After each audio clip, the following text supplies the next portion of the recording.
Hey, what's up guys, and welcome to another Arc Garage video. Today I'm gonna show you how you can do a radiator flush on your car. I'm also gonna be adding a new coolant, and I'm gonna show you how you can bleed the system.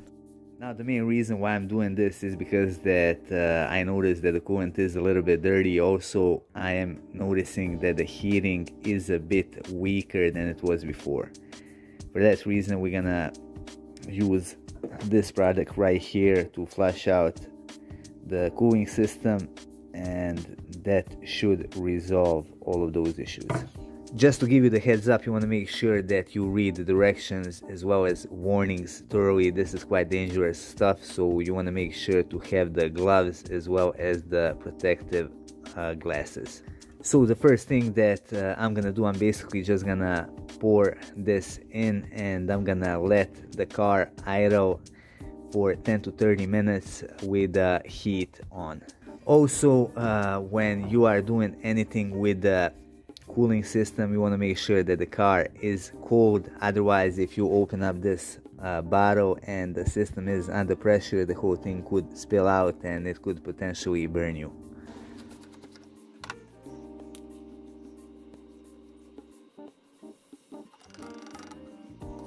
So I got the car running, the heater is on, and I'm gonna leave it like this for half an hour. Now while the car is running, I'm gonna prepare myself for the next step, and I'm gonna remove the under tray.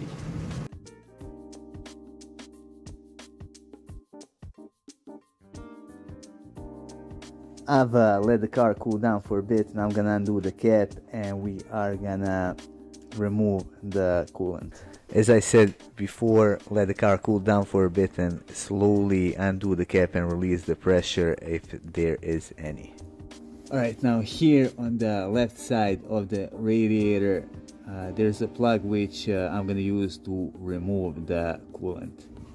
If your particular car doesn't have a drain plug, you're going to have to remove lower radiator hose to remove the coolant. I've put the zip tie over the hose just to secure it a bit, and now I'm gonna undo the plug using a 13mm wrench.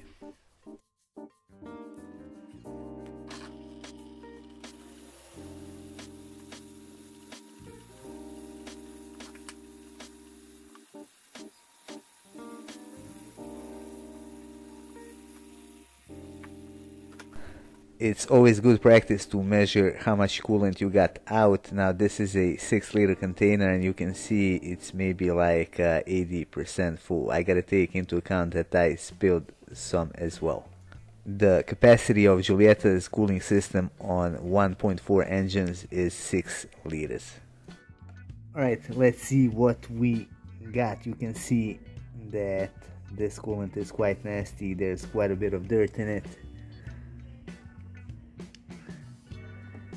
And now we're gonna move on to adding water. We're gonna flush the system with water first before we add the new coolant. Now to bleed the system, there's a screw on the top right corner of the radiator. There it is. And basically what I need to do, I gotta unscrew it, add the water. Now when the water starts pouring in without any air bubbles, I gotta put the screw back in, and I am basically done.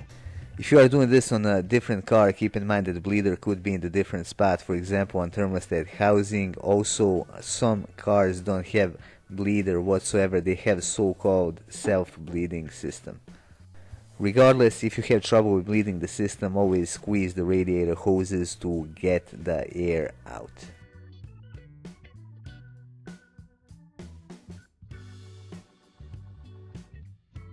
Now what I'm gonna do, I'm basically just gonna add as much water as I can. I'm gonna start up the car, and as I said, I'm gonna wait till we get a steady stream of water out of this bleed plug. When we get that, I'm gonna put the plug back in. I'm gonna add water if needed.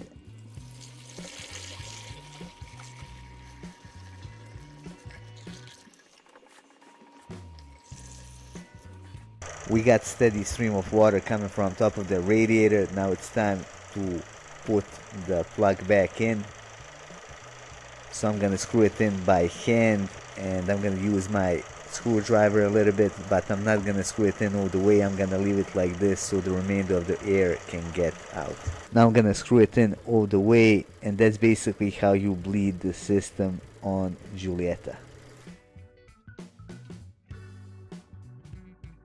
Now the temperature is at 90 degrees. The car has been working for 10-15 minutes. Now the thermostat is opened. I know that because the temperature dropped just a little bit, then it went back up to 90 degrees. Since the fan turns on and off, and we got heating in the cabinet without any spikes in temperature, that tells me that the system has been bled properly.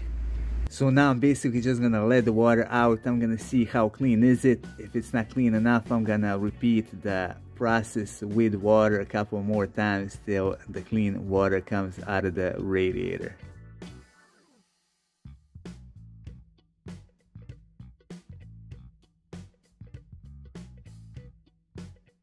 So this is our original coolant. This is our first flush with water. It's better, but it's still dirty and it's still red from the original coolant, and that tells me that I'll have to flush the system with water several more times.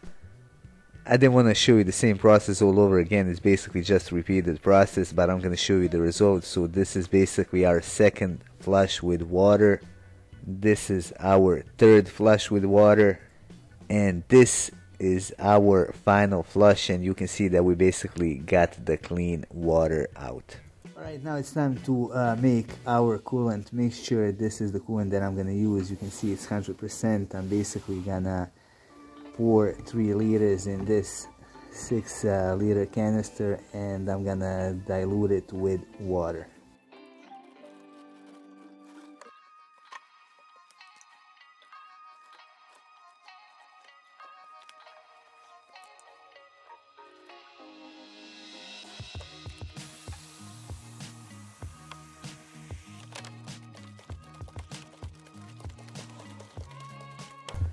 Now let's test out the freezing point of our new coolant.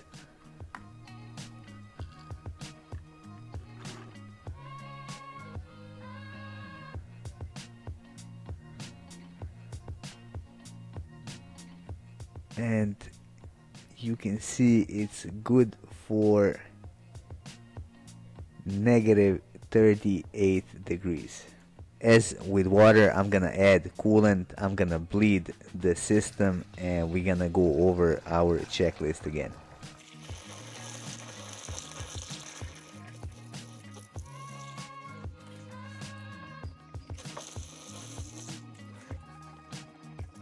So again, our temperature is not exceeding 90 degrees and we are not getting any spikes which could indicate air in the system. The fan is working properly, and there's actually improvement when it comes to heating. And you should always check the plugs on the radiator to make sure that there are no leaks. You can see that this one is dry, we don't have any coolant around it, and one on the top is dry as well. I've took the car for a 30-minute drive. I let it cool down, and I've checked the coolant. You can see that it's at the minimum, so I'm gonna add a little bit more and I am done. Anyway, that would be all for this video. I hope you find it useful. If you did, hit that like button and support our channel by subscribing.